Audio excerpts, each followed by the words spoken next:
Good afternoon, ladies and gentlemen. I hope you're having a good Apple Developer Conference so far.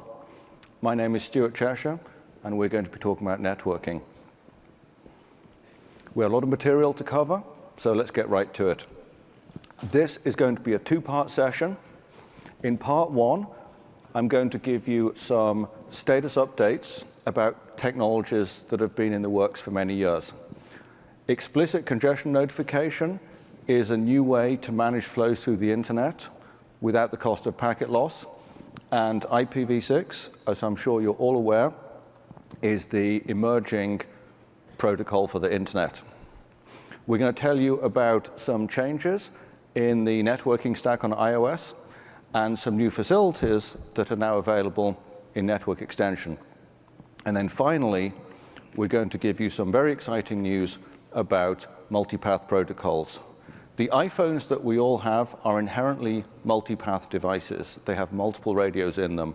And for the most part today, we only use one radio at a time. It's time we started having multipath protocols for our multipath devices. After the break, in part two, we're going to talk about some new advances in the URL session family of APIs. We're going to give some tips and guidance for best practices, and we're going to give you some news updates on upcoming developments on the horizon. So let's start with ECN, explicit congestion notification. You sometimes hear people talk about a network being congested as if that's a bad thing. But the job of a transport protocol is to send as much data as it can through the network. And the way it does that is by sending faster and faster and faster until it's sending too fast. In a sense, it's testing the network to destruction. So if the network's operating correctly, it should be congested. On any path between two devices, there will be one link that has the lowest throughput, the lowest capacity, and that's the bottleneck link. And the job of the transport protocol is to work out its share of the bottleneck link. If you're sending 12 megabits into a 10 megabit link, inevitably something has got to go wrong. For a short time, the packets can be buffered in memory, but when the device runs out of memory, it has no choice but to lose packets. And when it loses packets, that is a clue to the sender that it was going too fast and it should slow down a bit. The problem is that losing packets is a very expensive way of communicating that information to the sender. It took battery power to send those packets if they're coming from a wireless device. It used wireless spectrum and network capacity to send those packets. And when you drop them, they have to be retransmitted. Now, those packet losses and retransmissions are invisible to your application because TCP or the transport protocol just handles it. Or I should say almost invisible. The loss is invisible, but the delay it causes is not. Your application will end up waiting for that retransmitted data to arrive, and that causes a slower, more sluggish user experience. With explicit congestion notification, when the bottleneck gateway notices that a queue is starting to form, it doesn't wait until it runs out of memory. It sets a bit in the IP packet header saying congestion experienced, and that serves as a hint to the sender to slow down a bit. And that lets the network adjust the sender's rate without the cost of losing data. One of the side effects of ECN is it also encourages deployment of smarter queuing algorithms in the network, which is also a good thing. If you have a very simple-minded device with a single shared first-in, first-out queue that fills up the queue till it runs out of memory, when the next packet arrives, it has little choice. It has to lose data. So you can't really use ECN with a dumb FIFO queue. You have to have smart queuing. And those intelligent queue algorithms that keep the queues short and signal congestion before it becomes very bad, that's what helps keep delays in the network minimized and eliminate buffer bloat. There are three participants that have to cooperate to make ECN work: the clients, the servers, and the network itself. I'm very happy to tell you that in our latest survey of the Alexa Top Million websites, almost 3/4 of them already support ECN. Now, for the most part, this was not because the website administrator made a conscious decision to support ECN. It's simply because it's part of the default Linux kernel, so they get it for free. But the good news is almost 3/4 of the Alexa Top Million websites already support ECN, so that's the service taken care of. On the client side, we have been experimenting at Apple.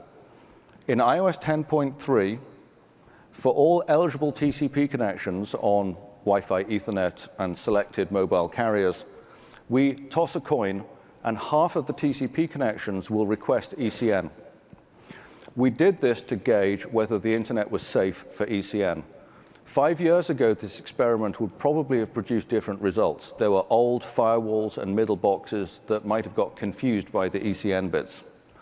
The good news is we did this experiment on a massive scale worldwide, and we didn't hear any news, we didn't hear any customer complaints that the internet was broken. In the AWD metrics that we gathered ourselves to monitor how the devices were performing, we saw no discernible difference in packet loss, retransmission, reordering, any of the other metrics that we care about. So it would appear that the internet is now safe for ECN. Now, we were not expecting to see any actual congestion marking happening, because until the clients and servers are doing ECN, there's not a lot of incentive for the network operators to start deploying it. And indeed, we saw very little congestion marking in most of the world. But then we looked a bit further, and we saw in Mexico, of all the device reports we collected, 3% of them had seen at least one congestion experienced mark on a packet. In France, it was 6%. In Argentina, it was 30%. I'm not sure what they're doing in Argentina, but it would appear that they've already started deploying ECN. And if that's true, keep up the good work, Argentina. That's fantastic. So to summarize, servers are supporting ECN, clients are supporting ECN, and in iOS 11, now that we've determined it's safe, 100% of eligible connections will be using ECN on Wi-Fi, Ethernet, and selected carriers. If you work for a carrier and you're not in this program, contact your carrier relations person at Apple, and they can get you signed into this program to support ECN on your networks too. So now the stage is set. The clients are doing it, the servers are doing it. Any ISP or network operator in the world can deploy ECN and see immediate user experience benefits for their users. One common misunderstanding about ECN is that it has to be supported end-to-end on the entire path across the internet, and that's not true. There is only one place that needs to support ECN for you to get the benefit. As I said, on any path between two devices, there is generally one link, which is the bottleneck link. And for most of you at home with your residential internet connections, that bottleneck link is an artificial one. You may have paid for 10 megabits or 20 megabits or 50 megabits of service, and the way your ISP provides that service is they artificially throttle your data to the rate you've paid for. So the one queue on your path for almost all connections is the one that exists at your ISP's head-end equipment, where they are artificially throttling your data. That is the only place on the path that needs to mark congestion by setting the bit instead of by discarding the packet, and your customers get the benefit of a faster, more responsive internet. So with that, I would like to invite my colleague, David Skenazy, to come up on stage and give you some more news updates. Thank you, Stuart.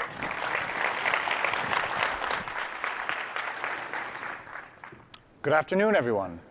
My name is David Skenazy. I'm a core networking engineer here at Apple, and I'm going to start off by talking about IPv6, giving you a status update, and especially if you're writing apps that use the internet today, why you actually really care. So as some of you might know, yesterday was the 5th anniversary of World IPv6 launch. So 5 years ago yesterday, many content providers across the internet got together and enabled IPv6. And it worked well, so they kept it on. But what's happened since? This is a graph of the client device adoption over the years. At the time, less than 1% of devices supported IPv6. Now we're almost at 20%. And a really important point is that if you're writing apps for Apple devices, on the markets where we see most Apple devices, these numbers are generally higher. Especially in the case of cellular, almost all carriers that we work with now deploy dual stack, meaning that they offer both IPv4 and IPv6. And the great news is it works better. So we've actually measured this based on a lot of the connections that our devices make. The HTTP requests load in 15 to 30% faster, which means that if you actually have two apps side by side, you will notice the difference. Your customers will see a difference. So if you don't know if your server supports IPv6 today, definitely check. Contact your server team and make sure they support IPv6. You can't afford to let this performance win on the table. Another important trend that I like to talk about is NAT 6.4. So we started talking about this at WWDC 2 years ago, and then we made it an App Store requirement last year, but now it's here. It's in production for several months now on a major carrier in the US. Every single device is v6 only. They don't have an IPv4 address. They can only talk using IPv6. So that doesn't mean that you can't talk to v4 servers. Thanks to a box on the network called the NAT 6.4, devices can still connect to those servers. However, you're not getting the performance benefits that we're talking about by using v6 natively. However, what's really important is that the app needs to make sure it supports IPv6. If it tries to connect to a v4, that will not work. So how do you do that? It's very simple. If you use our higher level APIs, such as URL Session and CF Network, these system libraries do all the heavy lifting for you. You don't need to worry about IPv4, IPv6, any of that. It just works. What you really want to avoid is using legacy IPv4 only APIs, directly typing in an IPv4 address into your app, or using pre-flight checks. For example, if you check if the device has an IPv4 address before making a connection, that won't work anymore. And another reason why you should really care is that this is an app review enforcement. Like, it's required for any app, either new or an update, to get on the App Store. Every one of them is tested on an IPv6 only NAT 6.4 network, and if it doesn't work, you will not make it onto the store. However, I really want to congratulate all you developers because you've fixed all of your apps, and we now almost never have to reject anything. So great job there. If you want more tips on how to really make sure everything works, there is a great section on the developer website called Supporting IPv6 DNS 6.4 NAT 6.4 Networks. Feel free to also join us in the labs tomorrow and Friday with any questions. Now I'd like to switch gears and talk about networking on the device itself and introduce something this year that we're calling user space networking. You're probably familiar with the traditional model of a networking stack, where a lot of the hard work is done inside the kernel. So protocols such as Wi-Fi, IP, TCP are all handled inside the kernel. Then there's a boundary called the BSD socket API, and everything else is handled inside the app. And by that, I mean inside the app process. Not necessarily inside your code. It could be inside system libraries, but protocols like HTTP and TLS are handled inside that process. What we're introducing for the first time with iOS 11 is we're unifying everything inside the app. And what this means is that the protocols can interact much tighter and everything is more performant. We've actually noticed great CPU usage reductions, which allows you to spend more time on animations, but also at the end of the day, users have more battery life. One point to note is that you will only be able to get this if you're using a high-level API such as URL Session. You will not get these benefits if you're still using legacy BSD sockets. And another point that I would like to make about this is that network kernel extensions, which rely on these legacy BSD sockets inside the kernel, will soon be deprecated. So if you're using those, please start right now transitioning to the network extension framework and come talk to us if you have any questions about this. Speaking of the network extension framework, I'd like to introduce two new APIs this year regarding Wi-Fi configuration and extending DNS. So the network framework was introduced 2 years ago and was built with 4 main tentpoles. Any VPN manager allows you to configure the VPN stack on the device. Any tunnel provider allows you to build your own custom VPN protocols. Any hotspot helper allows you to customize how your device authenticates to Wi-Fi hotspots. And finally, any filter provider allows you to build a secure on-device content filter. I won't go into more detail on these 4 parts of the API. However, there's a great WWDC session from 2 years ago that goes into more detail. So let's dive in to any hotspot configuration. You may have had this experience before where you've bought a really nice smart camera. So you take it out of the box and it tells you, oh, join this Wi-Fi network on your iPhone to be able to configure the app. And so in the app, it tells you, oh, go to settings, Wi-Fi, type it in. And that's pretty cumbersome. The user could mistype the password. They could also not remember where the settings app is. And we've had a lot of requests from developers for a better solution for this. And what we've added is this simple API that allows you to do everything from the app. Now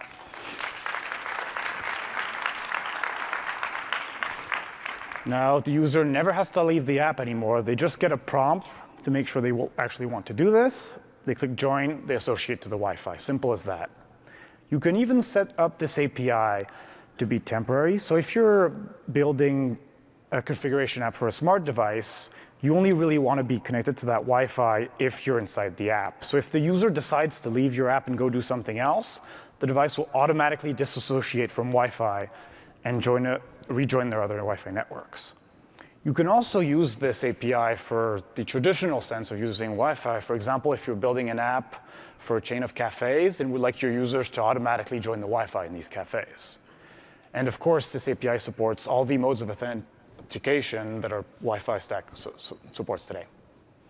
To show you just how easy this is, here's a little code sample for these 2 examples. So if you want to configure a camera, just create a configuration with the name of the Wi-Fi and the password.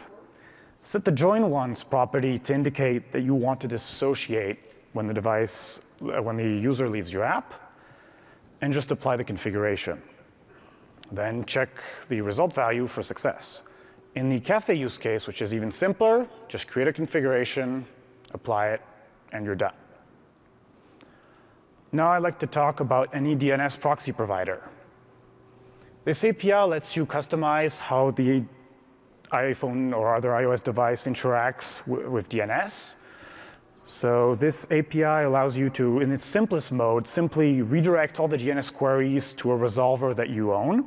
For example, if that resolver has better features. Or you can even use this to get the individual DNS queries and send them over a custom protocol, such as DNS over TLS or DNS over HTTP. So that was an update on network extension this year. As a quick reminder, this is a very powerful API, so it requires Xcode capabilities and entitlements, and also user consent for everything it does. Now I would like to invite Christoph Pasch on the stage to talk about multipath devices. Thank you, David. Hello, everybody. My name is Christoph Pasch. I'm a networking engineer at Apple, and I will show you the new technologies we have in iOS 11 that will improve the networking of your applications on mobile devices. So you have all experienced it. You are using your application, and your application is downloading something from the internet. And while you're using it, you're walking out of your home. Now, as you're walking out of your home, you're also walking farther away from your Wi-Fi access point, which basically means the connection that you have created on Wi-Fi is getting slower and slower. And ultimately, your application is actually getting slower as well, because it cannot download the content from the internet. And it will only be able to continue again when you have then created a new connection over the cellular link. Now, the reason why this happens is because the protocols that are used today have been specified several decades ago, and they have not been designed with mobile devices in mind.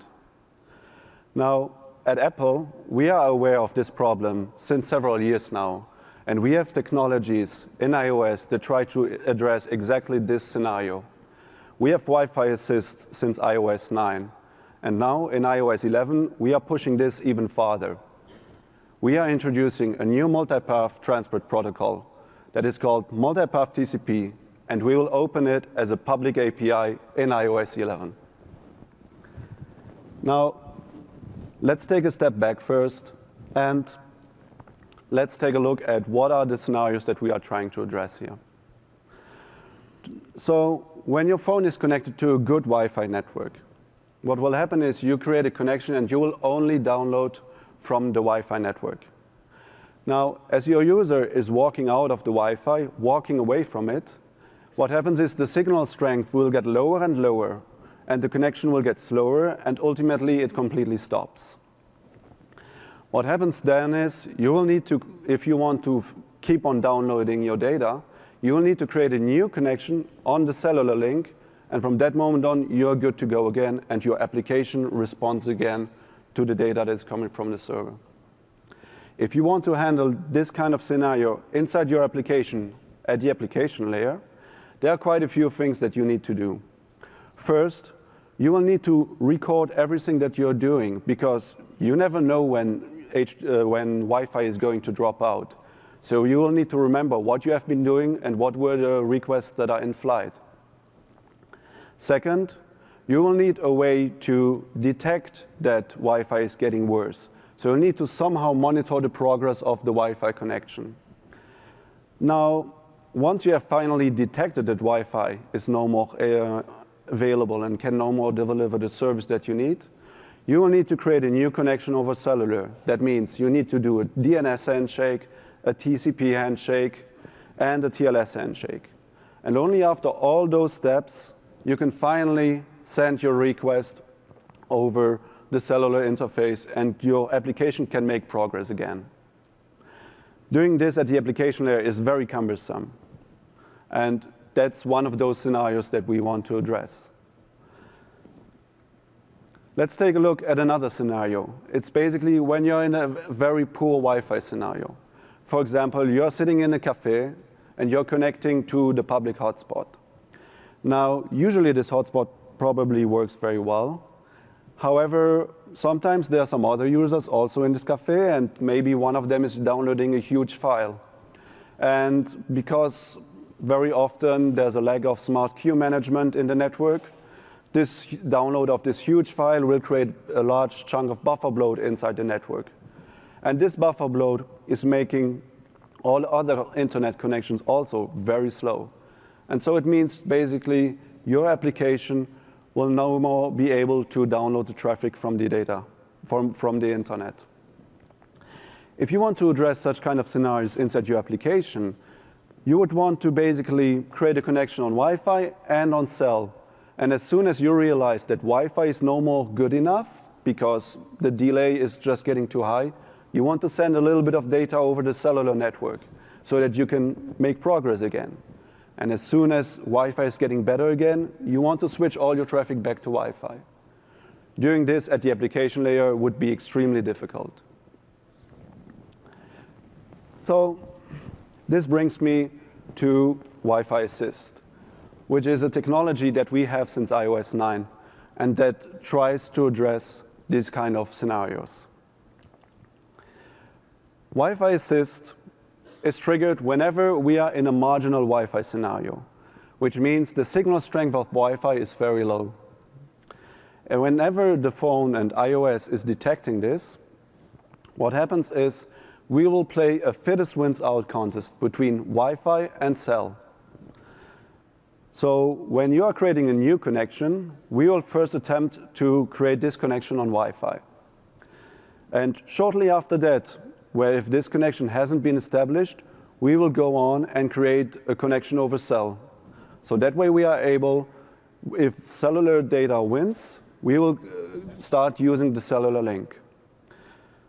So this will incur a little bit of cellular data usage. And so as part of Wi-Fi Assist, we are limiting the amount of data that your application could use as part of this scenario. We have had great success with using Wi-Fi Assist because it is able to establish a connection even if Wi-Fi is not good enough. And we have seen a great reduction in the terms of the number of data stalls. If your application is using the URL Session API, you will get Wi-Fi Assist for free. It is just going to work. You don't need to do any changes in your API.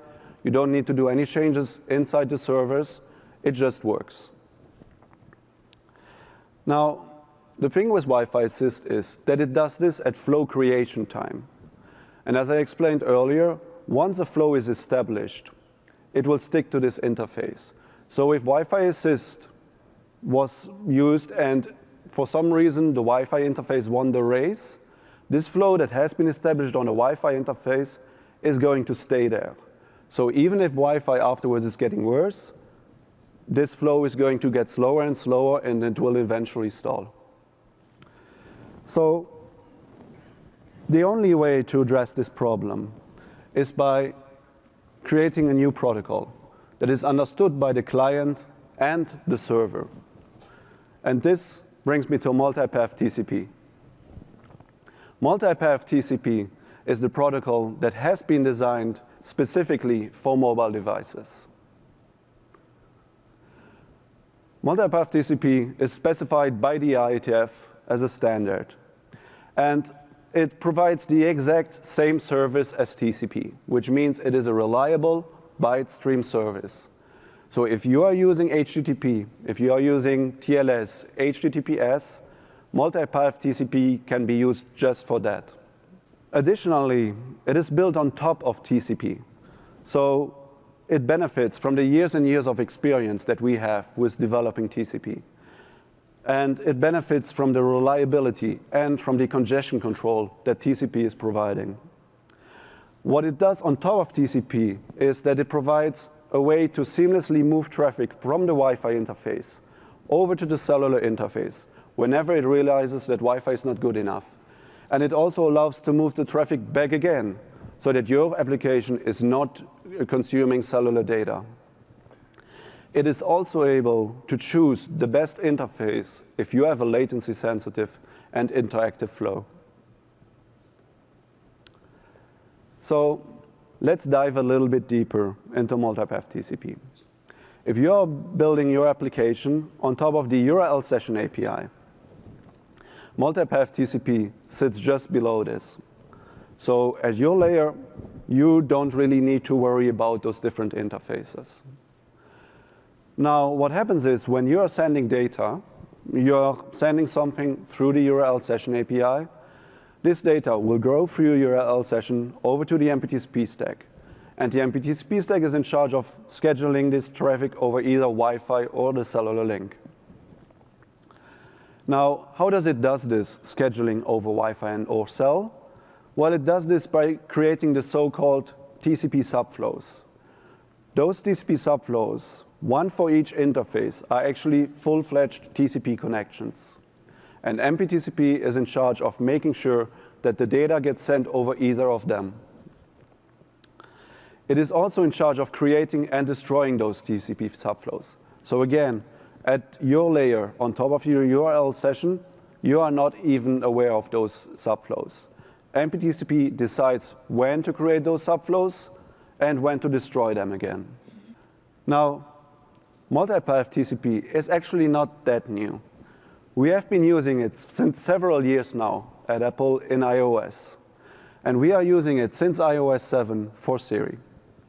Now, Siri is a very particular application. Many people, when they are using it, they are actually walking out of their home. Because, for example, while walking out of their home, they are asking Siri to send a message to a friend, for example. And so Siri is very often in this scenario where Wi-Fi is getting worse and worse, and ultimately the connection drops. Now, the thing is, this connection that Siri created to send the data to the server and get the response back, this connection is very critical, because if this connection breaks, the response is not going to come back. And so it's also very time sensitive, because the user is often literally looking at the phone and waiting for the response. and it's also a very low volume connection. There's not much data being sent.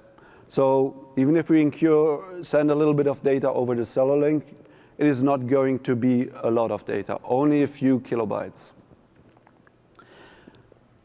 Now, because of all those three characteristics, the way we are using multipath TCP for Siri is in such a way that whenever a user uses Siri, we create a subflow over Wi-Fi and a TCP subflow over the cellular link. And we make those subflows ready to send the data right away so that we get a very low latency response. When we are scheduling traffic, we will prefer the Wi-Fi link. But if we realize that the latency on the Wi-Fi link is too high to get a quick response back, then we do not hesitate to send traffic over the cellular link. Now, doing all of this for multipath TCP, we have seen great success. In one particular metric, which we call the time to first word, which means the time it takes until the user sees the first spoken word appear on the screen, this metric has been reduced in the worst case scenario, which means when Wi-Fi was very bad, which we call like the 95th percentile. This metric has been improved by 20%. So in terms of latency reduction, we were able to bring down the latency thanks to multipath TCP. And also, as users are typically walking out of the Wi-Fi zone when using Siri, we have reduced the amount of network failures. And we have reduced it by 5 times compared to when normal TCP was used. So we have seen great success with Siri. And we also received a lot of requests from new developers that we should open up the API for multipath TCP. Now, in iOS 11, we are making this step, and we are opening up the API for you to start using it.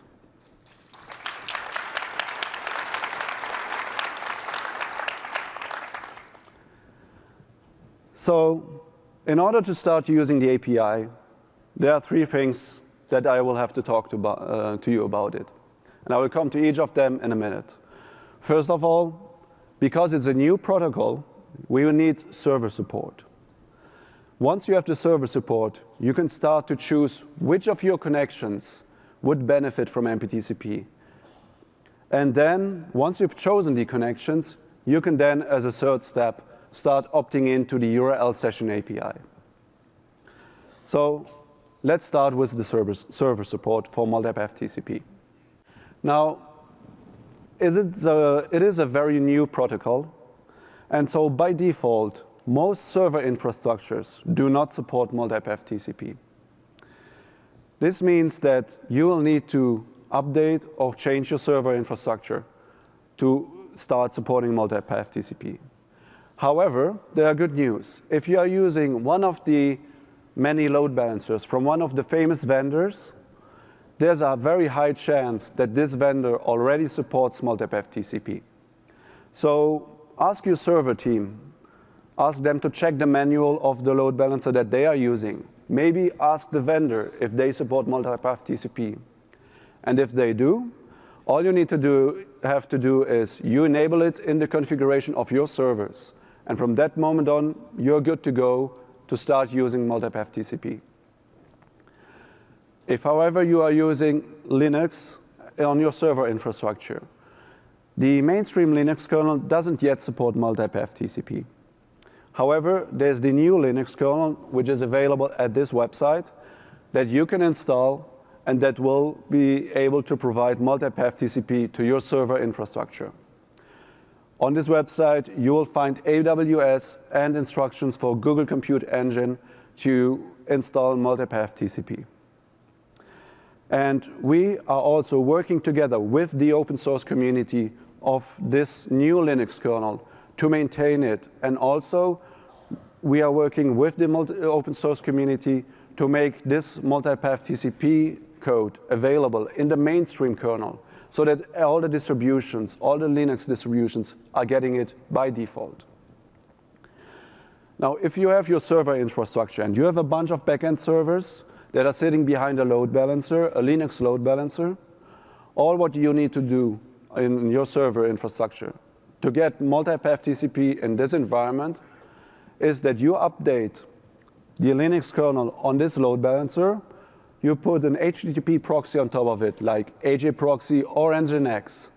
And from that moment on, you're good to go, and you can start using multipath TCP.